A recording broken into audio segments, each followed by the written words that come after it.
पानीपत के समालखा में एक ऐसी घटना होते होते टल गई जो हो जाती तो सरकार के कैबिनेट मंत्री और 2 विधायक विवादों में आ जाते।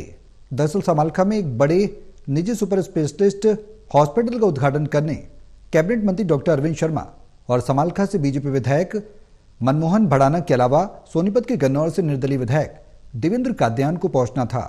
उद्घाटन की पूर्व संध्या पर एक आरटीआई एक्टिविस्ट ने सोशल मीडिया पर वीडियो वायरल कर दिया कि जिस अस्पताल का उद्घाटन करने मंत्री और 2 विधायक पहुंच रहे हैं, अस्पताल संचालकों ने समालखा नगर पालिका की करोड़ों रुपए की 640 वर्ग गज जमीन कब्जा रखी है और अस्पताल में मिला ली थी, यानी फिल्म ब्लैक एंड व्हाइट बन जाती।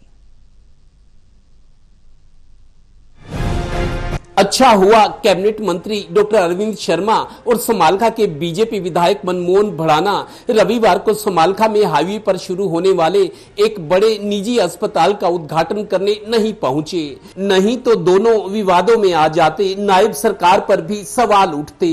दरअसल जिस अस्पताल का उद्घाटन होना था, आरोप है कि अस्पताल संचालकों ने समालखा नगर पालिका की करोड़ों रुपए की 640 वर्ग गज जमीन पर अवैध कब्जा करके उसे अस्पताल में मिला लिया।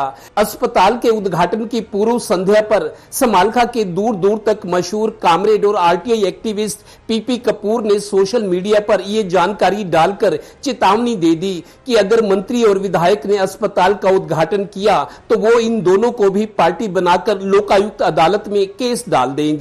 सुबह उद्घाटन के वक्त मंत्री और विधायक दोनों ही नहीं पहुंचे क्योंकि ये वीआईपी उद्घाटन की आड़ में प्रशासन और पालिका पर दबाव बनाकर चुप कराने की कोशिश होती। बड़े बड़े मामलों की आरटीआई लगाने वाले पीपी कपूर आपके सामने हैं। हमारे पास रिकॉर्ड है इसका कि समालखा में जीटी रोड के ऊपर SMH Medicare super speciality hospital वो बना है। उसके आगे नगर पालिका की 640 वर्ग गज भूमि है जो रेवेन्यू रिकॉर्ड में निशानदेही हो चुकी है।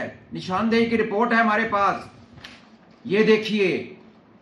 और ये नगर पालिका की भूमि के ऊपर कब्जा करके इस हॉस्पिटल ने अपनी एंट्री जीटी रोड से बना ली है, जबकि इसकी जीटी रोड से कोई एंट्री नहीं है। तो कल इन हॉस्पिटल के मालिकों ने इन अपने साथ बीजेपी के इन मंत्रियों को, नेताओं को, हल्का विधायक को शामिल करके इस फर्जीवाड़े में, घोटाले में कल इसकी ओपनिंग सेरेमनी पे बतौर चीफ गेस्ट बुलाया है। इस मामले में दिलचस्प ये भी है कि समालखा नगर पालिका प्रधान अशोक कुच्छल, चूंकि जिम्मेदार व्यक्ति और बड़े जनप्रतिनिधि हैं, उनका मीडिया के साथ रवैया ऐसा था। क्या ऐसी छवि होनी चाहिए? सकते से पूछो ना, जवाब उसको कर ले, एमई का ले, जेई का ले, जो कर रहे हैं, जो नोटिस नहीं दे रहे हैं दिए या क्या और कितने नोटिस दिए उन्होंने, उनसे तो पता लगा भाई क्या अंतर लगा रहा है। तो आप भी तो सर जिम्मेवार हो, क्यों वीडियो बना रहे हैं यार विनोद, क्यों काम कर रहे हैं? समालखा में एक बड़े प्राइवेट अस्पताल का उद्घाटन जहां मौजूदा मंत्री और बीजेपी विधायक को करना था, वो पूर्व संध्या पर ही विवादों में आ गया।